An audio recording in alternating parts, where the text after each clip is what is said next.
The Pharisees gathered around Jesus. So did some of the teachers of the law. All of them had come from Jerusalem. They saw some of his disciples eating food with unclean hands. That means they were not washed. The Pharisees and all the Jews do not eat unless they wash their hands to make them clean. That's what the elders teach. When they come from the market, they do not eat unless they wash. And they follow many other teachings.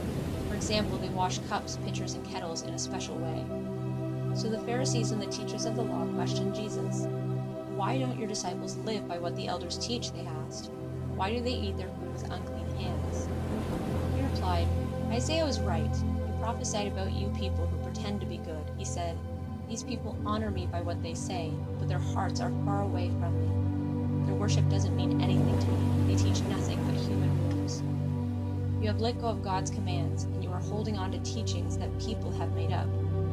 Jesus continued speaking. "You have a fine way of setting aside God's commands. You do this so you can follow your own teachings. Moses said, 'Honor your father and mother.' He also said, 'Anyone who asks for bad things to happen to their father or mother must be put to death.' But you allow people to say that what might have been used to help their parents is korban. Korban means a gift set apart for God. So you no longer let them do anything for their parents. You make the work of God useless by putting your own teachings in its place. And you do many things like this." Again, Jesus called the crowd to him. He said, "Listen to me, everyone. Understand this.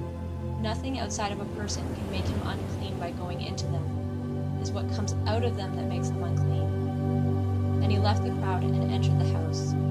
His disciples asked him about this teaching. "Don't you understand?" Jesus asked. "Don't you see? Nothing that enters a person from the outside can make them unclean. It doesn't go into their heart, it goes into their stomach, and then it goes out of the body." Saying this, Jesus was calling all foods clean. He went on to say, "What comes out of a person is what makes them unclean.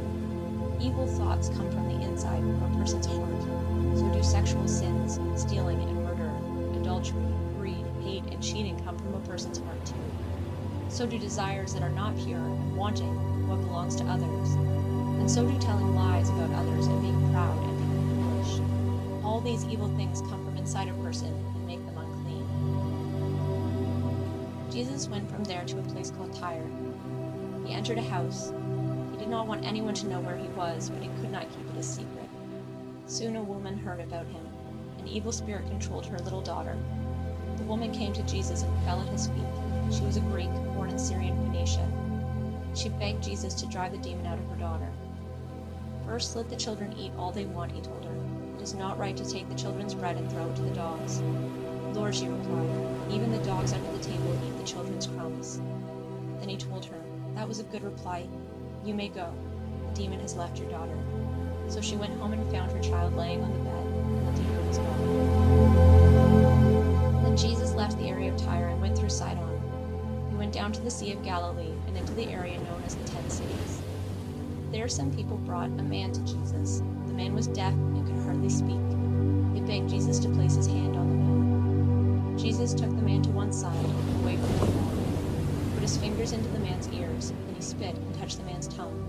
Jesus looked up to heaven. With a deep sigh, he said to the man, "Ephphatha." This means, "Be opened."